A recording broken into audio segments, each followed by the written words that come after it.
Rarely has audience disdain for an unreleased work been as intense as it has for Disney's live-action Snow White. Even from early promotional material, the new Snow White has amassed a sizable crowd of anti-fans. The only chance for director Mark Webb's brainchild to turn the tide is to deliver a truly captivating story. Because whether it strays from the grim fairy tale or not, the most crucial aspect of any film is the quality of its content.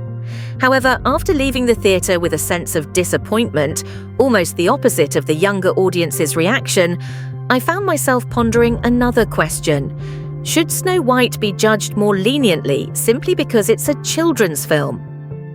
If the answer is yes, then parents can rest assured taking their kids to the theatre.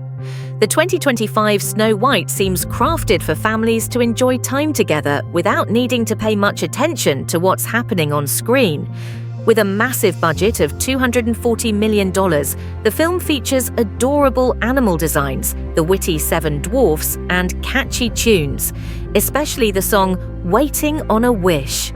Messages about bravery, kindness, and righteousness are delivered bluntly through dialogue, leaving no room for misunderstanding among young viewers. I witnessed children pointing, laughing, and even turning to ask their parents whether Snow White would wake up from her slumber. So it's safe to say Snow White has succeeded in engaging its target audience.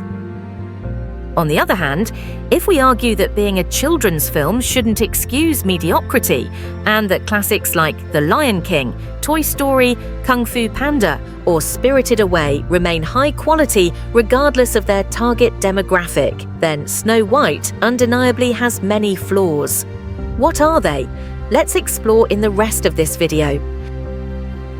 As a live-action remake of the iconic 1937 animated film, the 2025 version, despite borrowing many scenes directly from the original, takes a completely different narrative direction. This isn't just about altering Snow White's characterization to match actress Rachel Zegler's appearance. It's also Disney's ambition to transform the traditionally meek princess into a strong, independent woman. The story still follows a princess persecuted by her wicked stepmother, jealous of her beauty. However, this time, their conflict isn't just about looks. The queen is rewritten as a materialistic tyrant hoarding wealth and oppressing the people, forcing Snow White to bear the responsibility of saving her kingdom. Instead of merely fleeing into the forest and living with the dwarfs, she must now liberate her people from her stepmother's exploitation. As the trailer reveals, the Prince Charming is also reimagined as a dashing thief, giving him a more complex adventure than simply riding in to plant a kiss on the sleeping beauty. Of course, change isn't inherently bad. Even Disney's legendary animated films have deviated from their source material. But inflating conflicts into grand themes can't mask the fact that the characters delivering these messages lack depth. Queen Grimhilda, played by Gal Gadot, is given more backstory, explaining her obsession with beauty and wealth. Twice in the film, she muses that flowers bloom and wither, but diamonds shine forever, likely inspired by Marilyn Monroe's "Diamonds Are a Girl's Best Friend" from Gentlemen Prefer Blondes, 1953, a song satirizing materialism. Gadot's character flaunts glittering jewelry to emphasize her superficiality, but the execution feels shallow, with repetitive dialogue as if fearing the audience might miss the metaphor. By the end, the moral still boils down to Snow White being the fairest, not just in looks, but in heart. Anyone familiar with the grim tale or the original film already knows this, making the modernized additions feel anything but fresh. Similarly, the charming thief Jonathan, touted as a bold new take, leaves little impression. He feels like a carbon copy of Tangled's Flynn Rider, 2010, a disillusioned fugitive who joins the princess to save the kingdom. Yet his motivations, personality, and sudden affection for Snow White are inconsistent. He wanders the forest, claiming to fight for an ideal, only to contradict himself moments later. Despite having more screen time and a richer backstory than the original prince, his romance with Snow White feels rushed, and their chemistry is forced. With weak supporting characters, Snow White herself suffers the most. Caught between multiple disjointed plot lines, the princess feels lost. To retain the original spirit, she still flees into the forest, charms animals with her singing, and finds shelter with the dwarfs. But instead of bonding with them, she rushes into Jonathan's storyline, suddenly embodying fierce independence. After a few rushed romantic exchanges, she pivots back to confront the queen and bite the poisoned apple.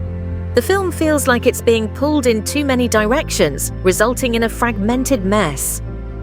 One unintentionally funny detail is Snow White receiving a bracelet engraved with 4 virtues: resilience, honesty, courage, and justice.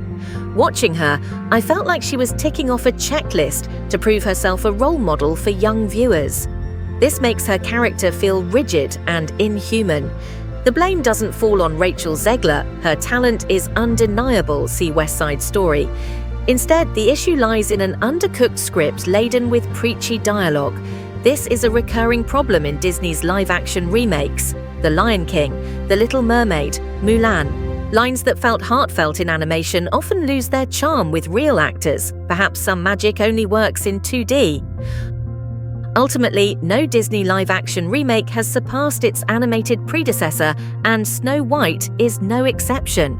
Worse, Disney increasingly exploits timely themes like feminism and equality to market half-baked products.